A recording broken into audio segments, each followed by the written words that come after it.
Hey guys, welcome into the Week 1 edition of the Shelby County High School Football Week in Review. My name is Alec Etheridge, the sports editor here at The Reporter, and as quick as it came, it's already gone. The first week of the 2017 football season is in the books, and it was an amazing week. It did not disappoint whatsoever. It started with our football magazine coming out last week, and then Pelham and Homewood took to the field to open the season at Samford University on Thursday night. That was followed on Friday night by some amazing action. It was one of the best opening weeks that I think we've had in this state in a long time, and I think it's a sign of what's to come this football season, not only in the county but in the state as well. So it was an action-packed first week with some great games, and I hope it's going to be a fun season just like that as well. What we're going to do during this episode is we're going to kind of take a look back at this past Friday night's action and go team by team, and at the end of each segment, we'll take a look ahead to this second week of the 2017 season. We'll also name our second game of the week this coming Friday night. And at the very end of the episode, we're going to name our first SCR Star of the week. And there were some amazing candidates this week, thinking of 3 or 4 games in particular that I could go with. So we had some good stuff happen in Week 1, and I'm already excited. I'm kind of sad that Week 1's already over, but I'm excited to get this season rolling and head into Week 2. So without further ado, let's go ahead and dive right in. So our second game of the week for the 2017 season is going to be none other than Briarwood hosting Chelsea this Friday night. Our second in-county matchup and also second rematch from last season as well to start the season. So it should be an exciting time. But before we dive into that, let's take a look back at this past week for both of those teams. Chelsea played host to Oak Mountain in our first game of the week for the 2017 season, and it didn't go as well as the Hornets had hoped for. They fell 21-10, and all offseason the talk has been who's going to step up and replace quarterback Matt Marquette and running back Zaylon Reynolds, and nobody really stepped into that role, and it doesn't fall on anybody's shoulders. It's just one of those things. They're going to have to weather the storm early in the season, and the defense actually played really well. That's what surprised me. They were able to hold their own despite being on the field the entire game, but the offense only combined for 165 yards and only 52 rushing yards on 32 attempts, which is only good enough for 1.6 yards per carry. Moving forward into the season, they're going to have to decide who's going to be their quarterback between Alec Little and Turner Griffin. Both had some promising things that they did, but both obviously had still had a lot to work on as well. But I have no doubt that Coach Elmore is going to have a better game plan going into Week 2, and he's going to get this offense clicking at some point. Briarwood, on the other hand, they took part in a jamboree with Vestavia on Friday night. It didn't go as well as Briarwood had hoped either. They fell rather handedly, but the highlight of the week, Jake Hyde over there at Vestavia, senior with Down syndrome, both Vestavia and Briarwood teamed up to let him score a touchdown, and it has gone viral all over the internet. So that was an amazing thing, and I give kudos to both squads for letting that happen and making that happen for that young man. I know it was an exciting thing, and he has got some wheels. He flew down the sideline. That was an impressive thing to watch, and then his celebration after. I mean, that's just what makes sports like this so great, when teams come together and do something special like that. So kudos to both of those teams. But moving forward to this Friday night's game between Chelsea and Briarwood, it's a rematch of a game from last year, as I said earlier, that Chelsea won 43-15. The amazing thing, it was Briarwood's only loss of the regular season. They went on to reel off 12 consecutive wins until they faced Winona in the semifinals of the 5A state playoffs. And that's just an incredible run that they were able to feature, especially after getting blown out 43-15. This year, however, as you saw in Week 1, Chelsea's offense not as explosive. They put up 49 on Oak Mountain last year. Were only able to put up 10 and really 3 for most of that game this year. So I believe this one will be a lot more low scoring as Briarwood's working in a new quarterback. Chelsea's still trying to get their offense going as well. And both of these defenses are stout. Chelsea's defense looked much better than it did all of last year, in my opinion, in Week 1 against Oak Mountain. And Briarwood's going to do similar to what Oak Mountain did last week. They're going to try to run the ball a lot with J.R. Tranrino. And so I really like both defenses to keep this one low scoring. But either way, it's going to be a fantastic game, I have a feeling, and it's going to come down to the fourth quarter, in my opinion, especially with that jump from 5A to 6A. If these were level teams, I would probably pick Briarwood, but I have a feeling it's going to be a much closer matchup, and that's what makes it our second game of the week. So now that we've established our second game of the week for the 2017 season, before we go ahead and dive into the rest of the upcoming matchups this Friday night, I want to take a look at two teams that have a bye week this week, and that's going to be Thompson and Vincent, both of which started the season with thrilling 1-point victories and held on late in the last minute to win their games. We'll start with Vincent, who's coming off a 1-9 season a year ago, 1-19 the last 2 seasons. They matched that win total in Game 1 of the 2017 season. I give all the credit in the world to head coach Wiley McKellar and everything he's done to kind of turn that program around. They beat a team that's up a classification that they lost to 42-0 last year in a 14-13 fashion. So impressive start by them there at Vincent. A 1-0 start. They have an above 500 record. That's just unbelievable from where they've come over the last couple years. Xavier Kelly, Dusty Davis at quarterback, and Chris Hardy at the running back. All of those guys playing defense as well besides Davis. Unbelievable games by those three. And it was so unbelievable that fans, players, other coaches don't know who was in on the action, but they actually all gathered up and rolled Coach McKellar's house after the game. So that shows what it means that he's done there at Vincent. Everybody's excited about the program, and this is a great thing moving forward for them, and this should lead to some big things. In a couple of weeks, they do have a tough matchup with Lafayette, but enjoy the moment now. It's going to be a fun season there for Vincent. My bold prediction was that they make the playoffs this year, so I'm excited to see if that can come true. Moving over to Thompson, another 1-point win for the Warriors. They were actually down 17-0 late in the first half with about a minute left to play when Josh Hunter intercepts a ball on the Hateville 19-yard line. They're able to go ahead and take advantage of that, score right before the half to make it 17-7. And then in the second half, they outscore the Hateville Hornets 14-3 to pull off a come-from-behind 21-20 win at home to start the season. And, last year, this is a game that Thompson probably would have lost. Those several, I think 3 games by 3 points or less early in the season. So I think this could be a good breaking point for them to kind of move forward and put all that behind them as they win a close game to start this season. And what a debut it was for Talia Tagovailoa and transfer wide receiver Ahmad Edwards. Tagovailoa, 31 of 42 for 329 yards, 2 touchdowns in his first game at Thompson. His favorite target, Ahmad Edwards, the transfer from Montevallo, who was a second-team All-State guy 2 years ago. He caught 15 passes for 136 yards. Unbelievable start by those guys. Have a feeling you might hear their names again later in this episode. So both those teams 1-0 to start the season, get a tough 1-point victory. Hateville, I forgot to mention this, actually missed a field goal on the uprights to end that game. So that's just kind of a turn of the fortunes for Thompson. And so I have a feeling this is going to propel both of these teams forward to get that close, tight-knit victory in Game 1. And we'll see what it'll lead to later down the line. But both of these teams get a week to process it all before moving forward. And I have a feeling it's going to be an exciting season for both Thompson and Vincent.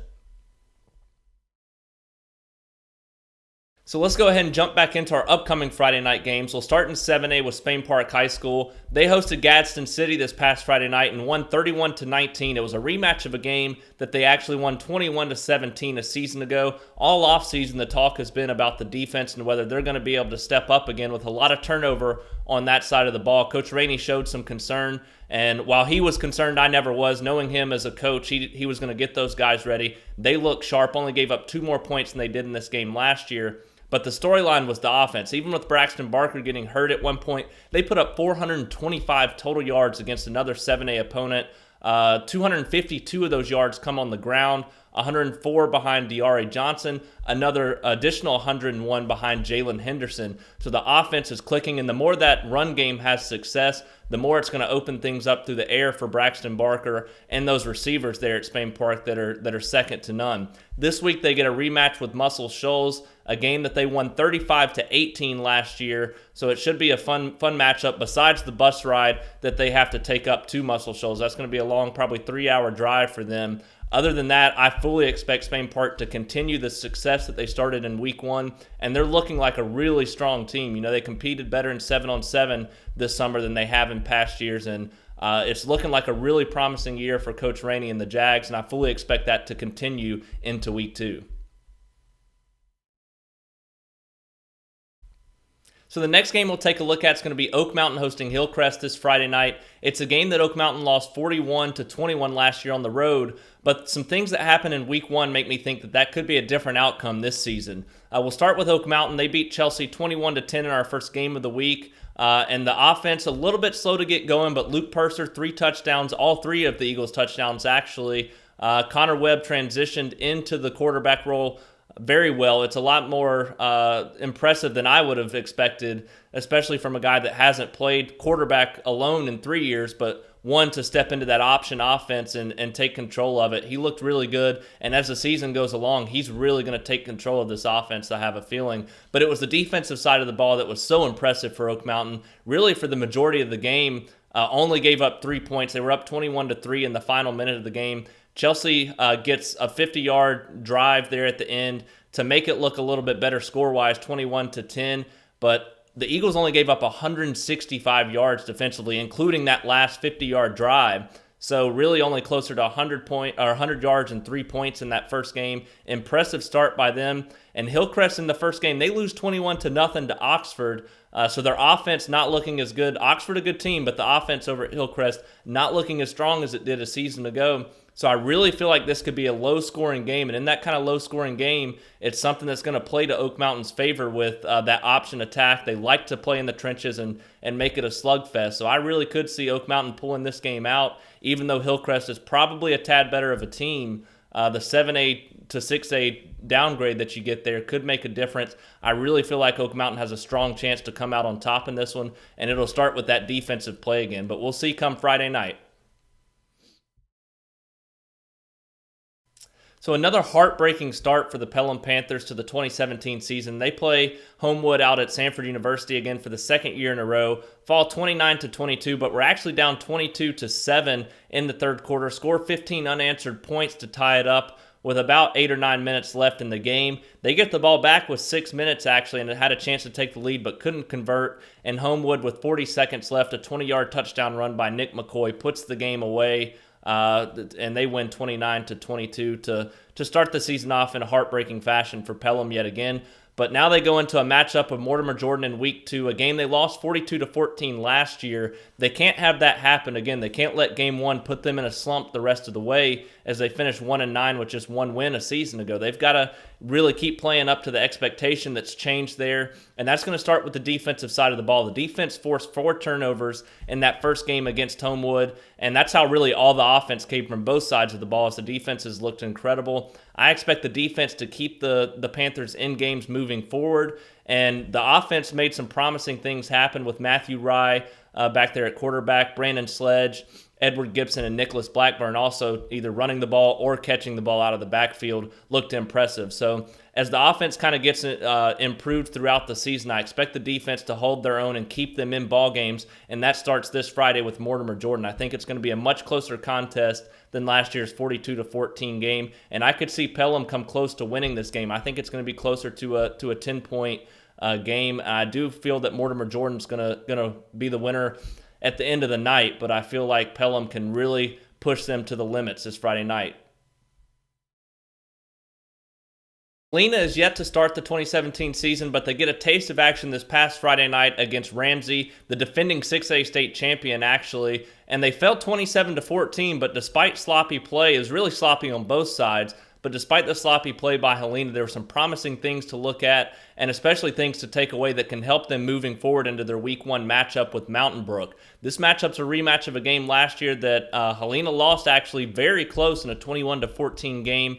The Spartans are coming off a game where they beat Gulf Shores 56-24 in Week 1, but last year they beat Gulf Shores 56-6, so gave up a few more points this season. I think Helena's a little bit more improved than they were a year ago, so I fully expect it to be a tight game yet again. I do think Mountain Brook's the better team. That's just the simple facts. Being a 7A school, one of the better teams in the most difficult 7A region as well. So it's going to be a tough test for Watt Parker and the Huskies, but there's not going to be anything for them to hang their heads on no matter what the outcome is. It's really a great way to kind of level up their talent, see what they have and what they can expect against a better team. If they win, that's an amazing outcome. If they lose, there's plenty of things to take away as they head into region play in the coming weeks. But either way, it's going to be a fun matchup. I'm excited to see what happens with it, and I hope that it's another good game like last year. I fully expect Mountain Brook to come out on top, but I do think that Helena has a strong chance to keep it close like they did last year and maybe even make it a 7-point game or less yet again.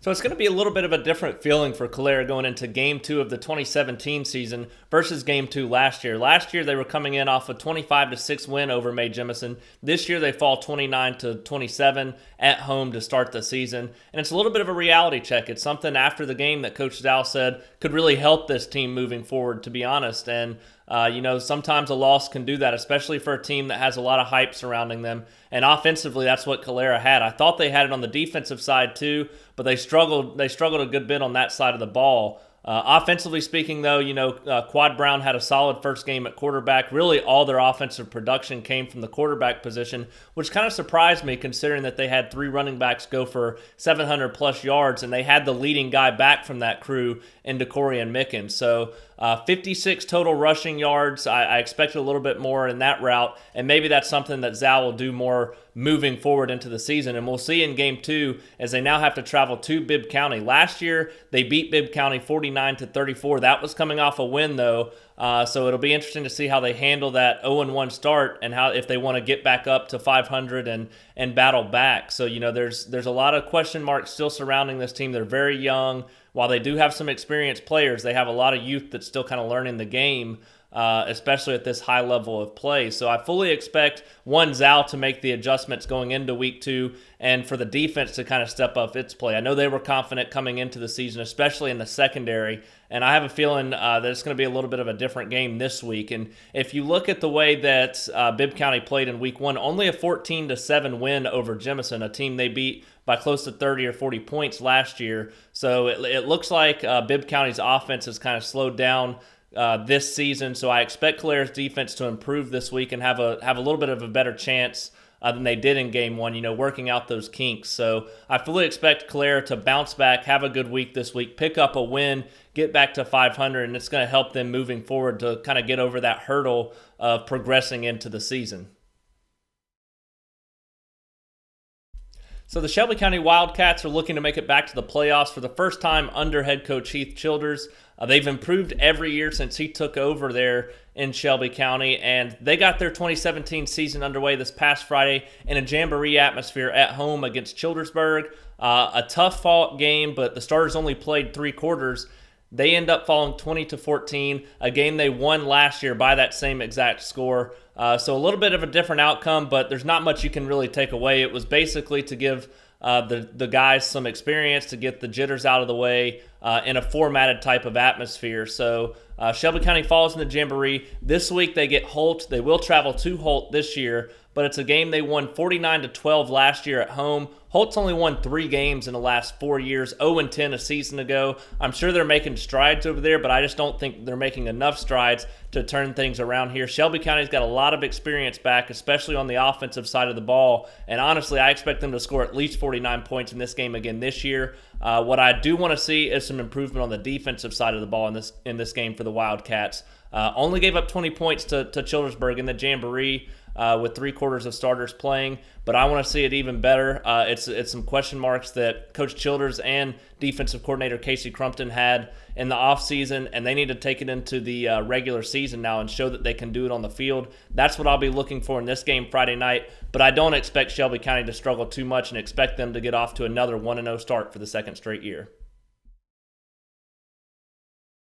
So our last preview of Week 2 is going to come out of Montevallo as the Bulldogs travel to West Blockton to open their 2017 season. This is a rematch of a game last year that they won 59-34 on their home field. This year having to travel a little bit, so a little bit of a different story. But overall, they're going to look to get the offense going early in the year again like they did last season. And it's going to be a little bit different with quarterback Zach Oden gone. This year, Jay Sullins is going to step into that role, but he does have two hot receivers in Daquan Bryant and Tavarius Holman, both the second two leading receivers on the team last year. That matched with a studded defense that features Demetrius Smith on the line and Tyler Olds at the linebacker position. They have a solid team back this year with Gordo falling in their opener this past week. This is Montevallo's year. They can take the reins and really take control of their region and win the region championship, which they were one game short of in a loss to Gordo last year. So this is a way to get things started and strong on the season.